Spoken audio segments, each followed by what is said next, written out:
Bonjour, je m'appelle Ashley. Et c'est l'histoire romantique la plus flippante qui me soit jamais arrivée. J'ai appris une leçon qui me servira pour le reste de ma vie sur la façon dont les préjugés peuvent être nuisibles. Mon histoire a donc commencé lorsque j'ai décidé de gagner un peu d'argent. Ma famille n'était pas du tout aisée. Mon père était au chômage et la plupart du temps il restait assis devant la télévision, pendant que ma mère travaillait dur dans une usine. Ils ne se sont jamais vraiment souciés de moi ou de mon avenir. Je faisais du sport et après avoir obtenu mon diplôme, j'ai eu la chance de recevoir une bourse d'études sportives complète. Malgré les blagues et les commentaires douloureux de mon père, j'ai saisi l'occasion et je suis partie dans une autre région pour poursuivre mes études. Pendant ma première année d'université, alors que je venais de quitter mes parents, j'avais besoin d'une source de revenus pour gagner ma vie. J'ai donc téléchargé une de ces applications qui te permettent de trouver diverses missions pro dans ta région pour gagner des sous. Dans la plupart des cas, je sortais des chiens ou j'aidais les gens à organiser le désordre dans leurs placards. Mais parfois, je livrais aussi des colis. Et rien de surnaturel n'est arrivé avant ce cas particulier. Ce jour-là, j'avais une mission plutôt simple et innocente qui consistait à aller en banlieue pour récupérer une commande chez un collectionneur privé de poupées. Je devais ensuite me rendre chez un fleuriste pour emballer la poupée dans une belle boîte et récupérer un bouquet. Et puis, je devais livrer le tout dans un appart de luxe au centre-ville. J'ai surtout flippé quand je suis arrivée à ma première destination. La vendeuse était une dame élégante d'une 50aine d'années et sa maison ancienne était pleine de poupées antiques. Toutes ces poupées me regardaient avec leurs petits yeux effrayants. Burk. Elle m'a donné la poupée, elle faisait franchement peur, même si elle était assez jolie avec ses longs cheveux blonds, de beaux yeux bleus tristes et une petite robe à carreaux. La dame m'a dit que cette poupée avait une valeur inestimable, mais qu'elle avait besoin d'argent et avait accepté de la vendre pour 5000 €. Une somme énorme pour une vieille poupée, selon moi. Mais bon, je n'étais pas experte dans le domaine. En allant chez le fleuriste, j'étais super stressée à l'idée de faire tomber la poupée ou de l'abîmer. Mais tout s'est bien déroulé. Elle a été joliment emballée et j'ai récupéré un beau bouquet de lilas.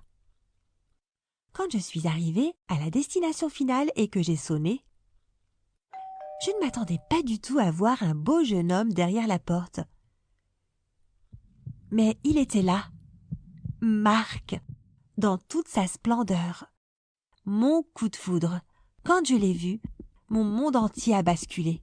Il avait environ 25 ans et était super canon. Et on aurait dit qu'il était surpris lui aussi. Marc m'a invité à entrer et s'est excusé de m'avoir obligé à porter tous ces trucs lourds dans toute la ville. Il était très occupé ce jour-là et n'avait pas eu le temps de récupérer la commande lui-même. J'étais très curieuse pour qui il achetait cette poupée, mais je ne voulais pas être impolie. J'ai donc laissé le paquet et j'ai dit que je devais partir. Il m'a offert une tasse de thé ou de café, mais malheureusement je devais vraiment filer. Après quelques jours, j'ai reçu un message de Marc. Il me demandait de sortir avec lui, d'une manière très polie, à l'ancienne. Pendant tout ce temps, j'avais secrètement prié pour que l'univers l'encourage à m'envoyer un message. Et ça a porté ses fruits. Ne te méprends pas. Je veux dire, les mecs me trouvent très séduisante et je ne manque pas d'attention. Mais cet homme avait quelque chose de plus, quelque chose de spécial. Nous sommes donc allés à plusieurs rencarts et c'est à chaque fois très romantique. Et puis, il m'a demandé d'être sa copine. J'étais aux anges. On s'entendait si bien et il me protégeait toujours et prenait soin de tous mes besoins. C'était quelque chose de nouveau pour moi parce que je n'avais jamais reçu une telle attention dans mon enfance ou de la part d'autres garçons à l'université. Marc était un aristocrate, dans le bon sens du terme. Toutes mes copines étaient jalouses parce que nous avions l'air de correspondre parfaitement et nous l'étions vraiment. Trop beau pour être vrai? Oui. C'est ce que je pensais aussi. Et cette poupée flippante n'a jamais quitté ma tête. Peut-être qu'il avait un enfant, ou peut-être une femme et une famille dans une autre région. C'était un tueur en série, ou peut-être que c'était juste un cadeau inoffensif à une amie. Mais pourquoi aurait-il dépensé autant d'argent pour une poupée? J'ai posé certaines de ces questions à Marc, mais il a évité de me répondre directement en disant que cela n'avait pas d'importance. Un jour, alors que j'étais chez Marc, j'ai décidé de faire le tour de son appartement pendant qu'il prenait sa douche. Je décrirais le style de son appartement comme minimaliste, audacieux, high-tech. Il n'y avait pas beaucoup de coins pour cacher quelque chose, mais une partie de son placard était toujours fermée à clé.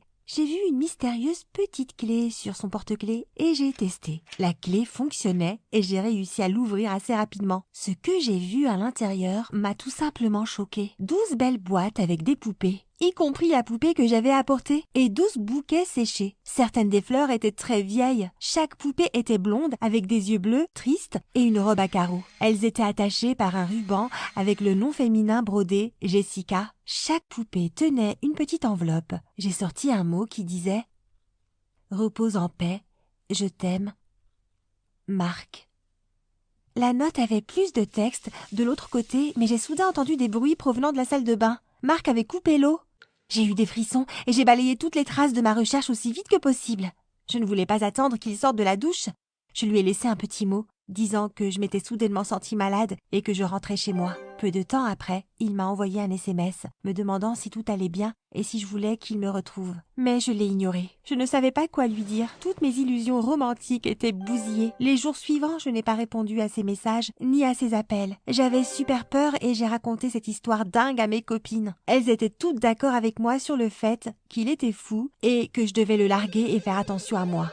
C'est ce que j'ai pensé aussi. Ce n'est pas étonnant qu'il m'ait appelé et envoyé des messages avec insistance. Je l'ai ignoré parce que j'avais trop peur et je l'ai bloqué sur les réseaux sociaux. Je me suis sentie si stupide de lui avoir fait confiance comme ça dès le début. Et puis, j'ai eu 2 semaines d'enfer littéral. C'était comme si j'étais le personnage principal d'un mauvais film à suspense. Il me poursuivait partout et appelait mes amis. Et pourtant, je ne lui avais jamais filé leur numéro. Un jour, j'étais assise dans un café avec ma copine, Jen. Il l'a appelée et lui a demandé de mes nouvelles. Elle lui a menti, lui a dit qu'elle ne savait pas où j'étais et a raccroché. Au bout de 30 secondes, il lui a envoyé une photo d'elle et moi assises dans le café. Apparemment, il a pris la photo de l'autre côté de la rue. Nous étions assises près d'une fenêtre. Mais quand je suis sortie pour le trouver et lui crier dessus, je n'ai vu personne. Il a juste disparu. J'ai reçu tellement d'appels de numéros inconnus auxquels je refusais de répondre parce que je pensais que c'était Marc. Une autre fois, je revenais d'une soirée. Mes amis avaient quitté le bar pour aller à une fête, mais j'étais super fatiguée et je voulais rentrer chez moi pour dormir. Alors je suis rentrée à pied, toute seule. J'ai entendu des bruits étranges provenant d'un buisson. Quand j'ai tourné la tête, je te jure que j'ai vu quelqu'un sauter des buissons. J'ai paniqué et je suis partie en courant aussi vite que j'ai pu. Plus tard dans la soirée, j'ai décidé que j'en avais assez, que c'était trop. J'ai raconté mon histoire aux gardes de sécurité du campus et ils m'ont dit que je devais me calmer. Je n'avais aucune raison solide ou preuve pour aller à la police. Mais ils ont accepté d'aller voir dans les buissons. Et bien sûr, ils n'ont rien trouvé. Le lendemain, je quittais le campus de mon université et il était là. Marc m'attendait avec des fleurs et 2 tasses de café. Il avait l'air très perplexe et inoffensif. Je me suis rappelé combien nous étions bien ensemble et j'ai réalisé qu'il me manquait beaucoup et j'ai accepté de parler. Il m'a demandé la raison de mon évasion et je lui ai dit la vérité. Je m'attendais à tout, mais pas à cette réaction. Il s'est mis à pleurer, puis il m'a serré dans ses bras et m'a dit que j'allais devenir la première personne à apprendre la vérité sur lui. J'ai eu très peur, mais il m'a demandé de lui donner une chance de s'expliquer. J'ai accepté et il a commencé son histoire. Il s'est avéré que 12 ans plus tôt, alors que Marc avait 13 ans, sa petite sœur Jessica est décédée dans un tragique accident. Elle s'est noyée dans l'océan. Elle avait les cheveux blonds et les yeux bleus. Marc se sentait vraiment coupable car il n'avait pas pu la sauver. Il s'est refermé sur lui-même, a cessé de communiquer avec le monde extérieur. Ses parents étaient très préoccupés par son chagrin et ont engagé un psychologue pour l'aider à faire face à ses problèmes. Le psychologue a conseillé à Marc d'inventer une sorte de geste d'adieu pour exprimer ses émotions non exprimées. Marc a décidé de choisir une poupée comme cadeau pour célébrer en quelque sorte l'anniversaire de sa sœur décédée et lui dire au revoir en quelque sorte. Il était censé laisser les poupées près de sa tombe, mais pour une raison quelconque, il a décidé de les garder. Et l'année suivante, il a acheté une autre poupée et il a répété ce processus l'année suivante et celle d'après. D'année en année, les poupées sont devenues de plus en plus rares et chères. Marc en est arrivé au point où il n'arrivait pas à arrêter ce rituel. Bien sûr, il n'en a jamais parlé à personne. Il savait que ça pouvait sembler bizarre, voire fou, mais il ne pouvait pas s'en empêcher. Chaque année, il dressait une table et fêtait l'anniversaire de sa sœur avec toutes ses poupées. Alors maintenant, Marc a 25 ans et personne ne sait que ce bel homme joue encore à la poupée. Enfin, maintenant, moi oui. Marc a ressenti un énorme soulagement lorsqu'il m'a raconté son histoire, et il m'a promis qu'il n'avait rien à voir avec ces étranges appels téléphoniques ou l'histoire du buisson. Il a seulement pris une photo de Jenny et moi parce qu'il voulait nous faire savoir qu'il savait que nous mentions.